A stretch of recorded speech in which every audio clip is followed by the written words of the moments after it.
Today we're going to look at how to get started selling on Etsy.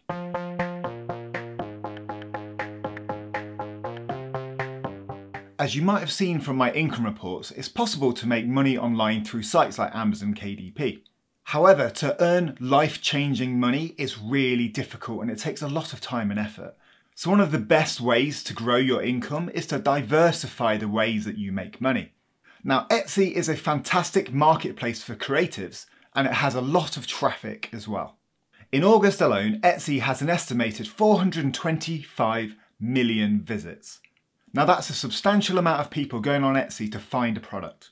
So due to the amount of people going on Etsy, it's a fantastic platform to sell our products. To get going on Etsy, all you need to do is go to etsy.com/sell.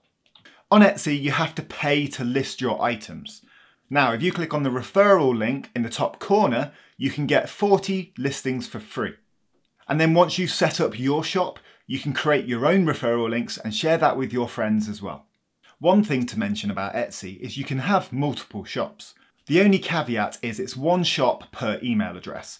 So for example, if you set up a shop and you don't use it anymore and you want to start from fresh, you'll just need to use a new email address. So all you need to do here is enter your email address and go through the introduction. These are optional questions and I'm going to skip these and we're going to go to start your shop. So first of all, you want to select your language and your country. As we're doing a digital shop, I'm going to select the United States. And then it comes to the name of your shop. Now there are two different ways to set up your shop. One is a broader shop that sells loads of different products, and one is a more niche down shop that sells a single range of items. I've already got one shop that's niche down, and after starting it, I kind of wish that I went with the broader route. And that's because I felt penned into doing one type of product. And so my recommendation for a shop would be to keep it broad and give yourself the chance to launch loads of different types of products and see what's working for you. So you can change your store name later, but let's get going with Craig's Creative Shop. So once you've named your shop, you need to create your first listing. And this is where a tool called FABRICA comes in useful. So basically what FABRICA does is it's a research tool that lets you find products that have a better chance of selling on Etsy. It also allows you to analyze individual products to see how they're selling and also to find things like their keyword tags. If you want to try out FABRICA, there's a link in the description and I'll pop one in the corner as well. So FABRICA is an extension to your web browser, and when you're on Etsy, it just sits on the left-hand side. But if we want to find a product to sell, we can use the keyword research tool. With Etsy, you can connect to shops like printify.com to ship physical products. But what I want to focus on this shop is selling digital downloads. So we're going to search for the term digital in the keyword research and see what comes up. Now, here you can rank by the volume of searches, the amount of competition, and the keyword score. And so what I like to do is rank by the keyword score. It typically means it's easier to rank in the Etsy algorithm and there's a relatively high demand as well. So what we want to do is find some search terms that have a high keyword score. So coming down here, we can see some digital planners, digital journalism, a digital dating journal, journal stickers, and lots more. But I'm quite interested in selling stickers, at least for this first product. So what I'm going to do is search for stickers. We're going to do the same thing again and rank by keyword score. And we're going to have a look at some ideas for a sticker bundle. So we've got some Pokemon stickers, but I wouldn't feel comfortable selling those due to copyright. Cuteness stickers might be a fun one to look into. Baby shower stickers. Productive sticker could be a fun one with some productive sayings on it, for example. Gen Z stickers is a really fun one. But I've got some stickers to use on this listing that I've made earlier. So we're going to go for some book lover digital stickers. So here we can see there's an estimated 63 searches a month on Etsy. And there's an estimated 107 products for competition. So it's not the highest keyword score, but it's fairly low competition and we can find some other keywords to try and rank for as well. So now if I go to Etsy and search for that search term, we can see the competition. On here, using Adobe, you just click Product Analysis. And this will bring up all of the information you need about all the listings that you've just seen. So you can see the total sales, you can see the monthly revenue, you can see the views, and you can see things like conversion rates. And so looking here, there are sales going to all of these products. So we're going to create our first listing. The first thing you need to do is upload some photos. So if we're doing a digital product here, you want to create almost like a cover that looks good in a thumbnail view. It says here, listings look best with photos at least 2000 pixels wide. I'm going to speed through the listing details and I'll see you in a second.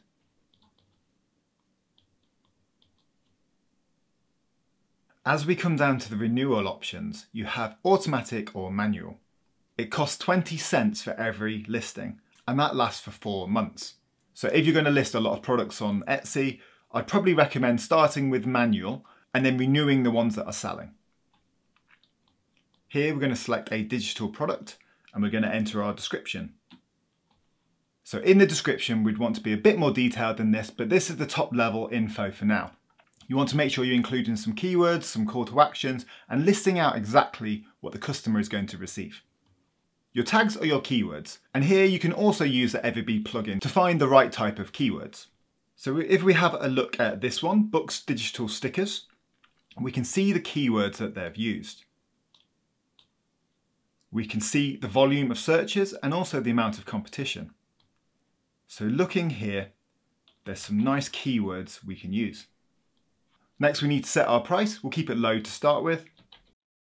We enter the quantity. This goes down with every sale, but you can update it as much as you like. So to begin with, set it to 999, and then you upload your digital files. So I like to put them in a single zip file. It makes it nice and tidy for downloading. And then we've got no returns or exchanges on this item.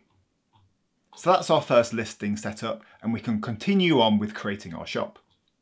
So now we need to let Etsy know how we're going to get paid.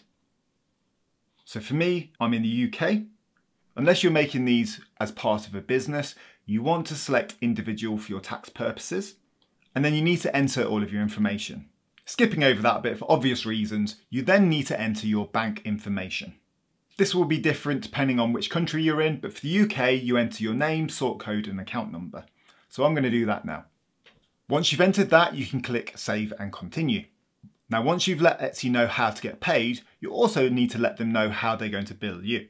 And so, as mentioned, every listing costs 20 cents. So we need to enter our debit or credit card information here. The next section is keeping your shop safe. And I would always recommend enabling two-factor authentication. This is best practice now for all of your online shops. So we're just going to do an SMS. And then you receive your backup codes. Now, I've blanked these out because they are for you only. But if anything happens with your account, these backup codes are super important. So my advice would be to print these off and just keep them somewhere safe just in case your account gets hacked or you can't log into your account. And then we click through to finish setting up our shop. And there we go, we set up our very first Etsy shop. In the top right hand corner, you will see your URL, and you can enter that to see what it looks like. So at the moment, we don't have a logo and we just have our one listing. So if we go down to settings and click the info and appearance, we can give our shop a bit of a nicer title, and we can also set an icon. And if we refresh, we've now got a logo and we've got a bit of a nicer shop title as well. And there we go. That is how easy it is to get started on Etsy. Now, selling digital products on Etsy is quite a saturated niche, but exactly the same as Amazon KDP, there's still opportunities. And the best way to find those opportunities is to do proper niche research. Take your time doing proper competitor analysis and see what is actually out there, see what's selling, and see how you can make a product that's better than what's out there, or at least differentiates in an interesting way. So here's my Etsy shop. It's called Craig's Creative Shop. Very original, I know, but we're going to follow the journey of this shop on this channel. So what I would do next with this shop is do some more product research using tools like Adobe and trying to find a really interesting niche where I think I could break through and rank organically on that first page. So that's it for setting up your Etsy shop. Moving forward, we're going to look into things like niche research. We're going to go deeper into printables on Etsy, and we might even look into things like connecting to Printify for physical products as well. If you're watching this video, do you have an Etsy shop? If so, let me know what's worked for you in the comments below. I hope that you like this video. Don't forget to hit that like and subscribe button, and I'll see you in the next one.